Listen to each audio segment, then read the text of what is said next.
What is going on, y'all? FaizSportsTalk back at it with another video talking, of course, some NFL in here to do some NFL predictions. So if you are new to the channel, welcome, guys. I do talk a lot of NFL on the channel. So make sure you go ahead and you subscribe by hitting the big red subscribe button down below and turning on the post notifications by clicking the bell icon so you're notified every time I drop a new video. And guys, please make sure to follow me on my social media. You guys can ask me questions, reach out, interact, all on there. So with that being said, going to go through the NFC North today. Okay, we're going to talk about the NFC North, give you guys my preview and prediction for all teams in the NFC North. I might do this for every division in the NFL, or I might just, do the rest of the divisions together. I haven't decided yet. Okay, but certainly for the NFC North, I am doing it right now. So with that being said, I don't want to wait any longer. Let's get started. Okay, I've got the whiteboard behind me. Now let's break down the NFC North, and how I have divided up this board is essentially I've got obviously all of the four teams in the NFC North: the Bears, Packers, Lions, Vikings. By the way, this is no particular order, just listed them out there. And then I've got free agent additions, draft additions, key losses, and if you guys can't read this, this says final record. I know there's a little bit of a lighting issue there, but this is final record that I have for each of these teams for this upcoming season. So again, just want to point out, I will be giving you guys the key additions here and the key additions via draft and free agency and the key losses. It's not going to be every single one of them. We're just talking about the impactful ones. Okay, so let's get started at the top with the Chicago Bears, of course, who in free agency, they made a lot of moves, a ton of moves, and we'll start with I believe their biggest addition for sure, which was pass rusher Robert Quinn of the Dallas Cowboys. They needed somebody to rush the passer opposite Khalil Mack, and they got just that. He is a big upgrade over Leonard Floyd, so I definitely like that signing. Another signing they had, which I was not a huge fan of, was Jimmy Graham. Now, we all know the Bears need tight end help, even though that everyone makes fun of the fact that the Bears have 10 tight ends on the roster, folks. You do know they're going to get cut by the time the official roster comes, right? I'm just saying. You should know that, okay? But yeah, I wasn't a big fan of the signing, but Jimmy Graham is still, believe it or not, an upgrade over who the Bears had last season, which was a hobbled Trey Burton, who barely played, and practice squad guys like J.P. Holtz and Jesper Horsted, okay? So, technically, still an upgrade. And then, I'm going to throw this on here, even though it wasn't technically a free agent addition, it was a trade, but it was very significant, because he could be the starting quarterback, and that is Nick Foles, who they got from the Jacksonville Jaguars, of course. And like I said, this is going to be an open competition between him and Mitchell Trubisky for the Bears starting job, which is going to happen in training camp. As far as who's going to win, I'm not sure. But the fact is, the Bears quarterback room is still better than it was last season, which had Mitchell Trubisky and Chase Daniel. And by the way, Chase Daniel is, I believe, now in the Lions. Funny enough. Okay, so those are the big free agent additions. Let's move on to the draft additions for the Bears. And to me, the most notable ones were their second-round picks in Cole Kmet, the tight end out of Notre Dame. Now, the Bears' tight end room now contains Jimmy Graham and Cole Kmet. That is a huge upgrade. Cole Kmet was the best tight end in the draft by far. It wasn't even close. So if you didn't like the Jimmy Graham signing like I didn't, you certainly would like the Cole Kmet drafting because clearly he is a good tight end, and I have I think he has great potential. So you had Cole Kmet in the draft, and then Jalen Johnson, who they picked, the cornerback in the second round. And I do believe this is going to be a great pick for them, because I do believe Jalen Johnson is going to be a good player, and he fits the need. He fits the need. They needed it to address the cornerback position, and they did that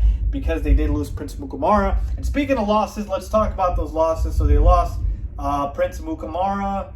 They lost Clinton Dix, their starting safety. They lost Nick Kwiatkowski, so say that. And they also lost Aaron Lynch, though I don't really consider that much of a loss, I guess. But that's as far as what the Bears, season consisted of. Let me just make sure, not really missing anything else here for the Chicago Bears. But for the most part, that is what they had. And when you take a look at, the additions, the draftees, and the losses, and you compare it to last season where the Bears finished 8-8, and everything that could go wrong went wrong with the Bears last year. Everything. I'm talking play calling by Matt Nagy was awful. Mitchell Trubisky went in the tank. The defense was very spotty for stretches of the season. The offensive line couldn't run block to save their life, and not even pass block that well either. And so the running game wasn't working. Everything went wrong, and the Bears still went 8-8. Okay, and so when I take a look at that and I compare to the additions here, they upgraded at tight end, they upgraded at cornerback, they upgraded at safety, they upgraded at a lot of positions, at quarterback especially. When you take a look at that, I believe the Bears are a better team. I believe they're a better team, and so when I take a look at the record, first of all, let me just point out they have the 13th toughest strength of schedule in the NFL. So again, middle of the pack-ish. But I have to say they're better than 8-8. So I'm going to say the Bears finish 10-6. I'm going to give them a 2-game improvement off of last season. Now let us move on to the Green Bay Packers. When we take a look at the Packers, and in terms of who they added in free agency, that was notable. We have to go with Devin Funchess. Well, a lot of people forget the Packers did add a receiver. It just wasn't in the draft. It was in free agency. Devin Funchess, formerly of the, I believe, Carolina Panthers. And again, he's going to replace a guy that they lost in Geronimo Allison. So they did lose Geronimo Allison, though I do think Devin Funchess is better than Allison. And the Packers, also added Christian Kirksey. So they added him as well. So those were the notable free agent additions. And then when we take a look at the draft, the Packers had an awful draft. They had an absolutely awful draft, and we all know the controversial number 1 draft pick that they had in the first round, I should say, in Jordan Love, the quarterback. They also added A.J. Dillon in the second round, the running back. So looking like they're going to try to really improve the run game with Aaron Jones and maybe become a run-heavy team. And then they did add a number of offensive linemen like Simon Stepniak, Jake Hansen, John Runyon. But again, for the most part, that is who they had in terms of the draft. Losses, I mentioned already Geronimo Allison. They lost offensive lineman Brian Bulaga. That's a big loss. They lost Blake Martinez. That's a pretty significant loss. And they also lost Tramon Williams. Okay? So when I take a look at all that, and then I take a look at the Packers' strength of schedule, which is 15th toughest, so right in the middle of the pack, I didn't like their free agency that much. Again, Devin Funchess might be the only decent pickup they had, but they didn't really do much in free agency. I hated their draft, and I thought, they had a chance to improve the roster and get Aaron Rodgers more help. They certainly didn't do that. Now, long-term wise, they might be better because Jordan Love could turn into a stud. Who knows? But the immediate need as for next season, wasn't a fan of it. And they had some pretty significant losses. So you take all of that, and to me, the Packers are certainly going to be worse than they were last year when they finished 13-3 and they won the NFC North. So I have to dock them points. Now, again, they do have the easiest strength of schedule in the NFC North. Okay? But overall, I'm still taking out a few games. So I'm going to say the Packers go 11-5, and even that, I don't feel that great about. I would still, err on the side of maybe 10-6, 11-5, but I'm giving them that respect just because they have a Hall of Fame quarterback in Aaron Rodgers, and they certainly have the best quarterback in the division by far. Okay, so I've got the Packers going 11-5. Let's move on to the Detroit Lions, who in free agency added Desmond Trufant. Okay, they added a number of expatriate players, including Jamie Collins. So add that. In terms of the draft, they had the 3rd overall pick, Jeff Okudah, who could turn out to be an absolute stud. They also drafted running back DeAndre Swift, and you add him with Kerryon Johnson. That might be a nice 1-2 punch. In terms of losses, they did trade away a cornerback, Darius Slay, to the Philadelphia Eagles. I believe they lost a tackle, or I should say offensive lineman, Graham Glasgow. So when I take a look at that, free agency, nothing great, decent, I guess. The draft, I did like it. Again, like I said, Jeff Okudah could be an absolute stud. And DeAndre Swift, I like that pick. It could potentially turn out to be the best running back in the entire draft. And again, with the losses, again, pretty significant losses, right? But they do have replacement pieces for those losses. The Lions last year finished 3-12-1. Okay, they were absolutely awful.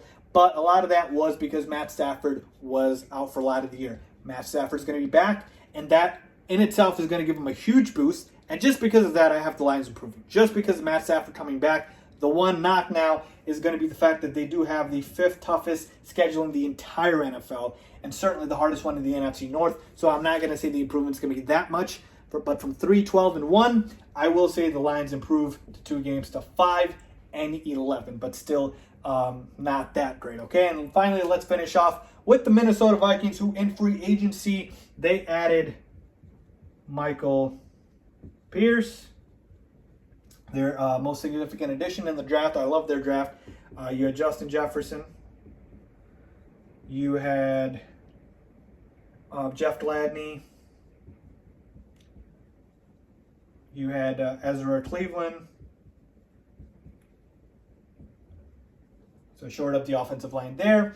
In terms of the losses, they had pretty significant losses. Obviously, we know they traded away Stephon Diggs.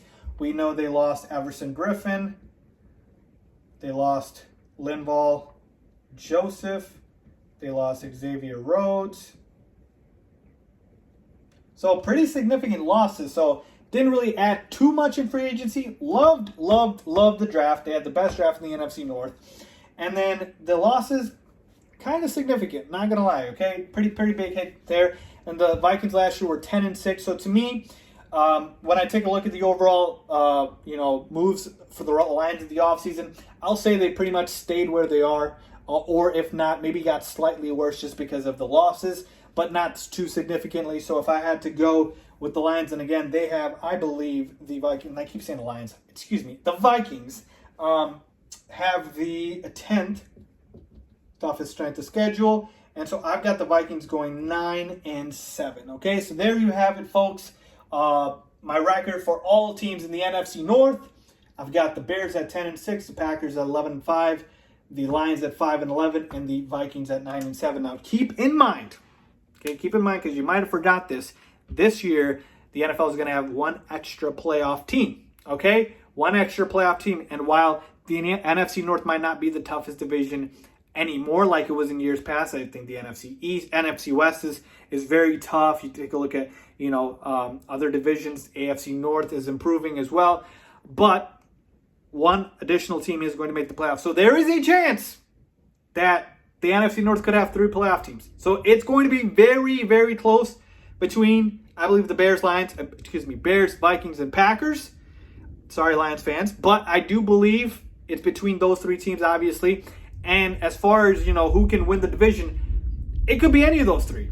It's that close to me. So there you have it, folks, my preview and prediction for the NFC North. Certainly, though, like I said, I'm not very confident in the Packers, but the Bears could certainly win the division as well. So just want to obviously throw that out there. If you liked the video, please give it a big thumbs up. Please make sure to subscribe as always. Thanks for watching.